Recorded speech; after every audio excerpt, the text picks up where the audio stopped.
اعوذ باللہ من الشیطان الرجیم بسم اللہ الرحمن الرحیم السلام علیکم ورحمۃ اللہ وبرکاتہ۔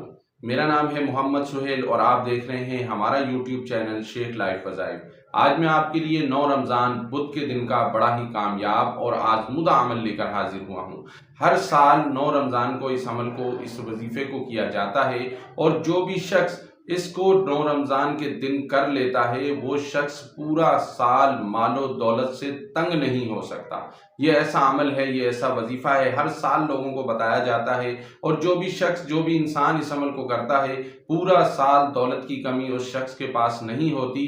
اس کے کاروبار میں اضافہ دیکھا گیا ہے، اس کے کاروبار میں برکت دیکھی گئی ہے، اس کے مال و دولت میں بے پناہ اضافہ دیکھا گیا ہے۔ یہاں تک کہ ایسے لوگوں نے بھی اس عمل کو، اس وظیفے کو کیا ہے جو لوگوں سے مانگا کرتے تھے کہ مجھے اتنے پیسوں کی ضرورت ہے، مجھے اتنا قرض دے دو، میں پریشان ہوں، میرے پاس کاروبار نہیں ہے، میں قرض میں ڈوبا چلا جا رہا ہوں۔ وہ شخص بھی اس عمل کو، اس وظیفے کو کرے گا تو انشاءاللہ تعالی اس سال اگر وہ کسی سے مانگنے والا ہے تو آنے والے کچھ دنوں کے اندر وہ دینے والا بن جائے گا، اس کے اوپر سے تمام قرض اتر جائیں گے، اس کی تمام پریشانیاں ختم ہو جائیں گی۔ عمل بڑا ہی آسان ہے، آپ نے مجھ سے وعدہ یہ کرنا ہے کہ آپ اس وظیفے کو، اس عمل کو خود بھی کریں گے اور اس ویڈیو کو دوسرے بہن بھائیوں تک ضرور شیئر کریں گے تاکہ کوئی پریشان حال شخص کے پاس یہ وظیفہ، یہ عمل پہنچ سکے اور وہ بھی اس عمل کو کر کے، اس وظیفے کو کر کے اپنی زندگی کو سکون کے ساتھ بھر سکے، اور آپ کے لیے اور ہمارے لیے بھی ثواب کا سلسلہ چلتا رہے۔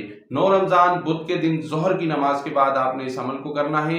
یاد رہے کہ آپ نے اول و آخر 100 مرتبہ درود ابراہیمی نماز والا پڑھ لینا ہے۔ میری مائیں بہنیں گھر میں بیٹھ کر اس عمل کو کریں، اور مرد حضرات اس عمل کو، اس وظیفے کو مسجد میں بیٹھ کر کریں۔ عمل کرنے کا طریقہ اس طرح سے ہے کہ اول و آخر 100 مرتبہ درود ابراہیمی جب آپ پڑھ لیں، درمیان میں 1000 مرتبہ اللہ صمد اللہ صمد اللہ صمد اللہ صمد اپنی آنکھوں کو بند کر کے پورے دھیان کے ساتھ، پوری توجہ کے ساتھ پڑھیں، اور آخر میں اللہ تبارک و تعالی سے دعا مانگیں۔ انشاءاللہ جو بھی دعا، جس بھی حاجت کے لیے آپ کریں گے وہ حاجت، وہ دعا آپ کی قبول ہو جائے گی۔ السلام علیکم، اللہ حافظ۔